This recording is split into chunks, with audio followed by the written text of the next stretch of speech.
بسم اللہ الرحمن الرحیم۔ ڈیجیٹل ایجوکیشن نیٹ ورک کے ساتھیوں السلام علیکم ورحمۃ اللہ وبرکاتہ۔ امید ہے اللہ تبارک و تعالیٰ کی حضور، اللہ تبارک و تعالیٰ کی رحمت اور سائے میں آپ سب ہوں گے۔ اللہ سے دعا گو بھی ہوں کہ اللہ تبارک و تعالیٰ آپ سب کو اپنی رحمت کے سائے میں رکھے۔ عزیز دوستو،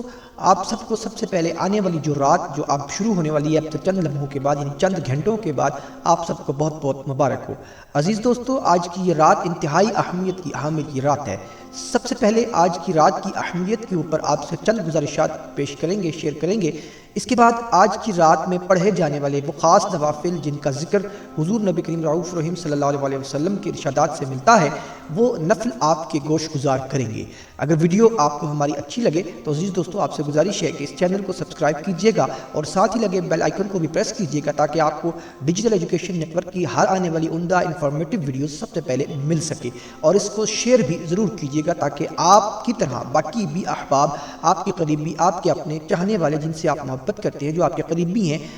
جو آپ کے خیر خواہ ہیں یا جن کے آپ خیر خواہ ہیں، وہ بھی اس ویڈیو سے استفادہ حاصل کر سکیں۔ عزیز دوستو، حضور نبی کریم رعوف الرحیم صلی اللہ علیہ وسلم کی حدیث مبارکہ حضرت عائشہ صدیقہ رضی اللہ تعالی عنہا مروی ہے کہ آپ فرماتی ہیں کہ ایک رات یعنی شعبان کی 15ویں رات کو جب حضور نبی کریم رعوف الرحیم صلی اللہ علیہ وسلم کو میں نے اپنے پاس یعنی اپنے بستر میں نہ پایا تو میں بڑی پریشان ہو گئی، اور میں نے آگے پیچھے تلاش کیا حضور کو کہ حضور رات کے اس پہر کہاں چلے گئے۔ تو خیر حضرت عائشہ صدیقہ فرماتی ہیں کہ جب میں نے آپ کو تلاش کیا تو میں تلاش کرتے کرتے میں جنت البقیع کی قبرستان میں چلی گئی، اور میں نے وہاں دیکھا کہ حضور نبی کریم صلی اللہ علیہ وسلم آسمان کی جانب نظریں اٹھائے ہوئے، یعنی آسمان کی جانب دیکھتے ہوئے اللہ رب العزت سے دعا فرما رہے ہیں۔ میں نے جا کر حضور نبی کریم رعوف الرحیم صلی اللہ علیہ وسلم سے عرض کیا کہ یا رسول اللہ صلی اللہ علیہ وسلم آپ یہاں؟ تو حضور نے فرمایا کہ عائشہ آج کی رات یہ وہ رات ہے جس میں اللہ رب العزت اپنے بندوں کو بنو قلب قبیلے کی بکریوں کے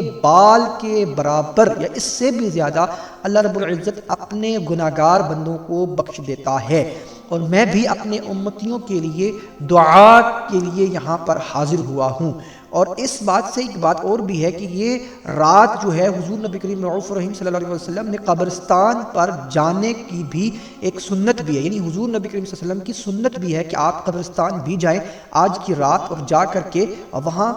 جو ہے دعا مانگے اپنے لیے بھی اور اپنے مرحومین کے لیے بھی کہ اللہ رب العزت آج کی رات ان تمام مرحومین کی بھی بخشش و مغفرت فرمائے، اور اللہ رب العزت اس کے ساتھ ساتھ ہم سب کی بھی بخشش و مغفرت فرمائے، آمین۔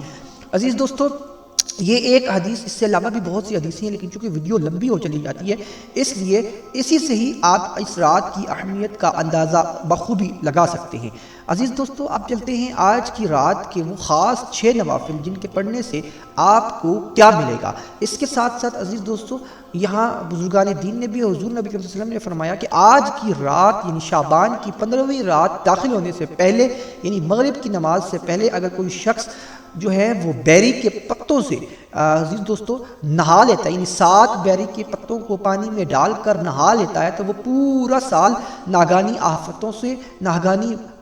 بلیات سے وہ ہمیشہ یعنی پورے سال کے لیے وہ محفوظ ہو جائے گا، ہر قسم کی بلاؤں سے محفوظ رہ جائے گا۔ تو عزیز دوستو، ہمارے ایک دوست ہیں حافظ صاحب ہیں، انہوں نے اپنا ایکسپیرینس بھی مجھ سے شیئر کیا تھا۔ انہوں نے کہا تھا کہ جب سے میں نے یہ عمل کرنا شروع کیا یعنی بیری کے پتوں سے میں نے نہانا شروع کیا تو اللہ کے رب العزت کے فضل و کرم سے گزشتہ 2 سال سے میں ناگانی آفات سے محفوظ ہوں۔ تو اللہ رب العزت ہم سب کو بھی ان طرح کی ناگانی آفات سے محفوظ رکھے۔ عزیز دوستو، آپ چلتے ہیں آج کی رات کے وہ 6 نوافل جو کہ آپ نے مغرب کی نماز کے بعد ادا کرنے ہیں۔ جی ہاں جی، سب سے پہلے مغرب کی نماز فرض آپ نے ادا کرنے ہیں۔ یاد رکھیں کسی بھی وظیفے کو کرنے سے پہلے یہ بات ضروری ہے کہ آپ لوگ فرض پہلے ادا کریں، کیونکہ فرض ہے، وہ اگر چھوڑیں گے تو نوافل کا قطعاً کوئی فائدہ نہیں ہے۔ ہم ہمیشہ یہ بات کہتے ہیں کہ فرض ادا کریں گے تو تب نوافل کا فائدہ ہوگا، ورنہ نوافل آپ کے کسی کھاتے میں نہیں ہے، کیونکہ فرض کو ترک کرنے والا گنہگار ہے، مجرم ہے، اور جو اللہ کا مجرم ہے پھر وہ اپنا خود ہی سوچ سکتا ہے۔ تو سب سے پہلے ہم نے فرض نماز کو ادا کرنا ہے۔ فرض نماز ادا کرنے کے بعد عزیز دوستو آپ نے نوافل یعنی جو سنتیں اور نوافل ہے مغرب کی نماز کی وہ آپ نے ادا کرنے ہیں۔ اس کے بعد عزیز دوستو آپ نے 6 رکعت نماز نفل کے لیے کھڑے ہو جانا ہے۔ سب سے پہلے آپ نے 2 رکعت نماز نفل کی نیت کرنی ہے۔ یہ جو 6 رکعت نماز نفل پڑھنے ہیں آپ نے 2 کر کے پڑھنے ہیں۔ پہلی 2 رکعت نماز کے لیے آپ نے نیت کرنی ہے کہ اے اللہ میں 2 رکعت نماز نفل پڑھتا ہوں، میرا خانہ کعبہ شریف جو ہے اللہ اکبر یعنی عام جو آپ نیت کرتے ہیں، لیکن دل میں آپ نے اس چیز کا ارادہ رکھنا ہے، دل میں یہ چیز رکھنی ہے کہ یہ جو میں نفل پڑھ رہا ہوں اللہ تبارک و تعالیٰ اس نفل کے صدقے میری عمر میں درازی عطا فرمائے اور خیر کے ساتھ درازی عطا فرمائے۔ یوں آپ نے 2 رکعت نماز نفل کی نیت کر کے اللہ اکبر نارمل طریقے سے جس طرح آپ نماز پڑھتے ہیں، یعنی ثنا کے بعد سورہ فاتحہ کے بعد کوئی بھی صورت، پھر جو ہے وہ رکوع سجود، اور پھر اسی طرح دوبارہ آپ نے قیام کرنا ہے، پھر سورہ فاتحہ کے بعد پھر صورت، پھر رکوع، پھر سجود، اور پھر تشہد، اور پھر اس کے بعد جناب درود شریف، اور پھر اس طرح سے دعائے مقصورہ، اور جناب پھر آپ نے سلام پھیر لینا ہے۔ یوں جب آپ نے سلام پھیر لینا ہے تو آپ نے اپنے مسئلے کو چھوڑنا نہیں ہے، کسی سے بات نہیں کرنی، آپ نے پھر اس کے بعد ایک بار سورہ یاسین، یا پھر آپ نے دوسری صورت یہ ہے کہ آپ نے 21 بار سورہ اخلاص کی تلاوت فرما لینی ہے۔ عزیز دوستو 21 بار سورہ اخلاص کی تلاوت کر لینے کے بعد آپ پھر دوبارہ سے کھڑے ہوں گے مصلی پر، آپ نے پھر دوبارہ سے 2 رکعت نفل کی نیت کر لینی ہے۔ اب کی بار آپ نے ارادے یعنی دل میں یہ بات رکھنی ہے کہ اللہ جو میں یہ 2 رکعت نماز نفل پڑھ رہا ہوں، اس کے صدقے مجھے جو ہے وہ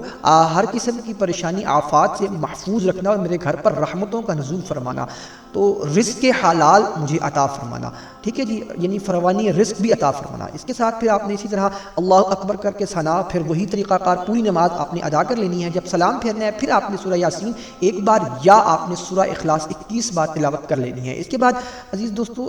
جب یہ آپ نے 4 رکعت پوری ہو گئی، پھر آپ نے جناب پھر نیت کرنی ہے 2 رکعت کی، تو اب کی بار آپ نے یہ نیت کرنی ہے کہ اے اللہ جو میں یہ 2 رکعت نماز نفل ادا کر رہا ہوں یا کر رہی ہوں، اس کے صدقے اے اللہ مجھے اپنے علاوہ کسی اور کا محتاج نہ بنانا، یعنی مجھے اپنے علاوہ کسی اور کا محتاج نہ بنانا، مجھے اپنے علاوہ کسی اور کے سامنے نہ جھکانا۔ یوں آپ نے یہ بھی 2 رکعت نماز اسی طرح ادا کرنی ہے، مکمل طور پر نماز سلام پھیر کے پھر سورہ یاسین یا سورہ اخلاص 21 بار تلاوت کرنی ہے۔ اس کے بعد دعائے نصف شعبان کو آپ نے پڑھ لینا ہے۔ دعائے نصف شعبان عزیز دوستو اگر آپ کو نہیں مل رہی تو ہم آپ کو اس ویڈیو کے ساتھ ساتھ ہم دعائے نصف شعبان ایک اور ویڈیو الگ سے ہم آپ کو دعائے نصف شعبان بھی عطا کر دیں گے، سن کے آپ وہ بھی سن سکتے ہیں۔ آپ اگر پڑھ نہیں سکتے تو سن لیجئے، تو اللہ رب العزت آپ پر کرم فرمائے گا۔ عزیز دوستو آپ لوگوں کو میں نے یہ 6 رکعت نماز نفل کا پڑھنے کا بھی طریقہ بتا دیا، پھر آپ نے جو ہے یہ جب دعائے نصف شعبان آپ نے پڑھ لینی ہے یا سن لینی ہے، اس کے بعد اللہ رب العزت سے جو ہے وہ گر گرا کر دعا کرنی ہے، اللہ رب العزت ہم سب کی بگڑی جو ہے وہ آج کی رات بنا دے، اور جو ہمارا بجٹ جو آج کی رات پیش ہوگا اللہ رب العزت اس میں ہماری مغفرت فرمائے، ہمارے مرحومین کی مغفرت فرما دے، اللہ رب العزت ہم سب کا بیڑا پار فرمائے۔ عزیز دوستو میرے لیے بھی، میرے تمام مرحومین کے لیے، خصوصاً میرے بھائی اسرار احمد، میرے والد گرامی زیادہ جانتا نہیں جان دیگر تمام مرحومین کے لیے آپ لوگوں نے بھرپور دعائیں کرنی ہے۔ اللہ رب العزت ہمیں ایک دوسرے کے لیے دعا کرنے کی توفیق عطا فرمائے۔ اور عزیز دوستو